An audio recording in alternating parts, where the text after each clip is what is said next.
Hello and welcome to the Joe Ligato Show. I'm your host, Dr. Joe Ligato, and today we're going to be reviewing a few articles, just trying to get through all the latest cutting edge advances in China. And this is mostly around semiconductor chips because that's really the bottleneck for corporations and for China as a nation state to throw off the shackles of Western colonialism. And so the first article we're going to kind of skim through and provide commentary on is from the South China Morning Post, and it's on Chinese breakthrough set to revolutionize semiconductor industry. Okay, so let's see what this breakthrough is. Chinese scientists unveiled 12-inch wafer with groundbreaking 2D materials. So we know they've been able to produce at least 7-nanometer chip. The 12-inch wafer, though, I don't know how good that is compared to other latest generation wafers. So let's see what it has to say. Breakthrough in the production, new two-dimensional materials. Okay, so that's something that they're really good at. So China is very cutting edge when it comes to material science. And so they're able to use materials that might not be as freely available to the West in order to produce new technology, new things that would help them to outcompete the West, who has a ton of sanctions against China. Okay, so let's see. China restricts critical metal exports following Western semiconductor curbs and latest trade war. Yeah, that's something that needs to be recognized as well here is China not only produces a lot in terms of material science, like cutting edge materials, but also they have access, they have a stranglehold on a lot of rare earth materials that the West really would like to have more access to. Okay. So some 2D materials at each layer. All right, so they're just going into specifics. We can kind of skip over that. All right, so let's see what it says here. Just as with traditional semiconductors, the challenge of industrializing the 2D technology first lies in fabricating wafers. Over 60% of the existing chip market relies on 12. Okay, so this is an important point. I was asking earlier, how good is 12-inch wafers, and it says over 60% of the existing chip market relies on the 12-inch wafers. Okay, so very important if they're coming up with innovations on this 12-inch wafers, which are round pieces about 30 centimeters in diameter, but crafting such large and uniform flat circles requires significant expertise. Okay, so they have two obstacles: producing big enough wafers and producing them at a high speed. Okay, so production quality and quantity, I guess we could say here.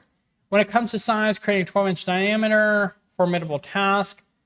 While the 2-inch models were produced previously, scaling up the crystal growth process has been proven difficult. Okay, so the scalability of it, can they produce enough of them to make it to market, to have a production line for actual tech?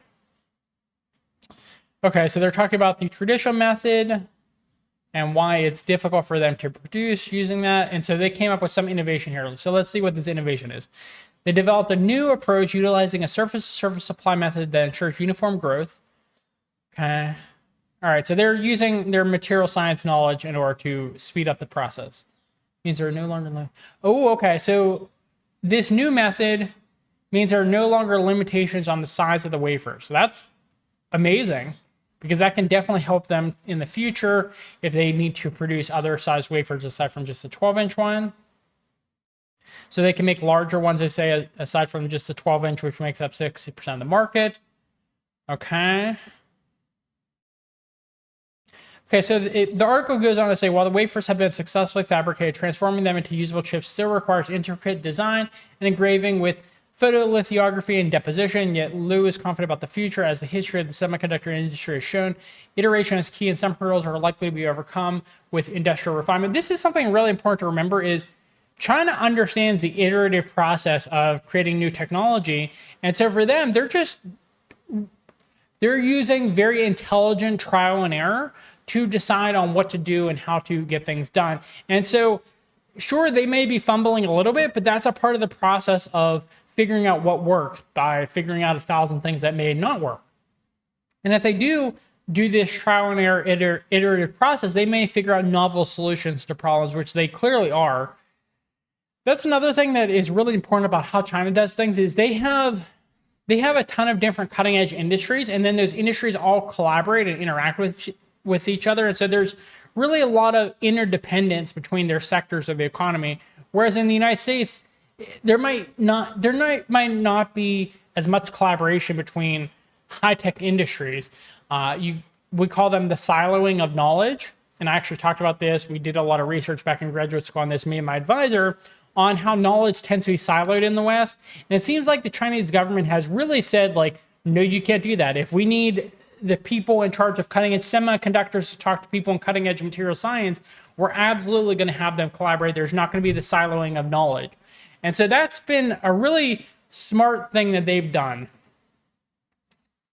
Okay, so article goes on to talk about existing microfabrication techniques will need further exploration, optimization, but leading semiconductor companies are investing heavily in research and development, transitional phase for two-dimensional semiconductors from laboratory to industrial application. That always happens with new tech.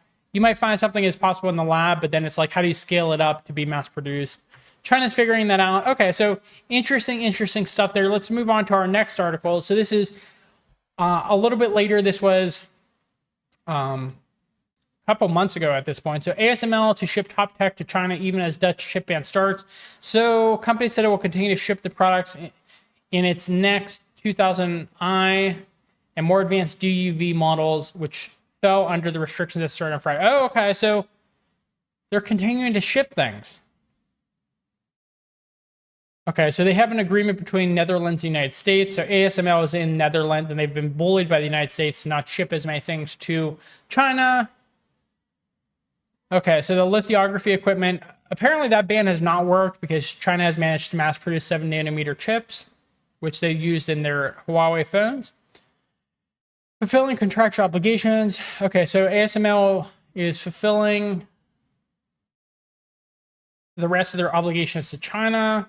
A statement to Chinese state media, ASML said it would allow chip equipment makers to fulfill our contractual obligations. Okay, so China was really smart, and they had contracts beforehand because they knew the United States would sanction them eventually. So it seems like ASML, because they want to keep their reputation, they're fulfilling those contracts and then just not giving more. They're not having more contracts with China after those contracts are fulfilled.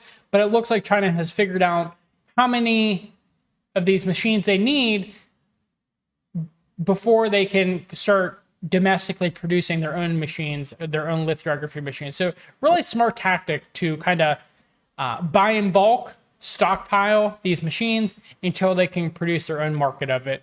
And really it depended on, would ASML follow through with its contractual obligations before they implemented the sanctions the United States wanted. And it sounds like that's exactly what they're doing. So good. This is very beneficial for China. China is thinking in the long term. They're thinking in the future. So I'm excited to see China doing so well. For me, the most important things in the world in terms of humanity's goals has to be advancing humanity. And so we need to figure out how to measure that, what metrics we're using to talk about the advancement of humanity. And we're supposed to make things better for each and every generation. Again, we have to figure out, there's a measuring problem there. How do we measure what's better for humanity in upcoming generations? And we can clearly see that the West is just not doing things that benefit people for future generations, because when you ask people, are they going to be better off in 10 years? Or their children going to be better off in the future?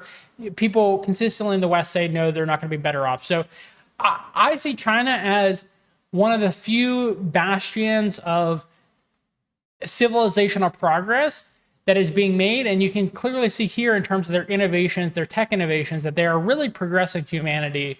And they're really smart about having long-term plans and long-term strategies to circumvent the nihilistic death cult of the West. So anyways, that's a couple articles on recent tech advances within the past few months for China and how they're really just styling on the United States right now in this trade war. The United States just has nothing that it can use to retaliate aside from actual military force, which looks like it might be coming eventually.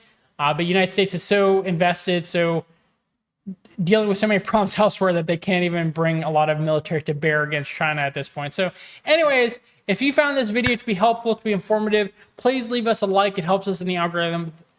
Please subscribe to our channel on YouTube and Rumble for more content. And leave us a comment in the comment box below, questions, concerns, critiques you might have. Thank you for watching, and I hope you have a good rest of your day. Bye.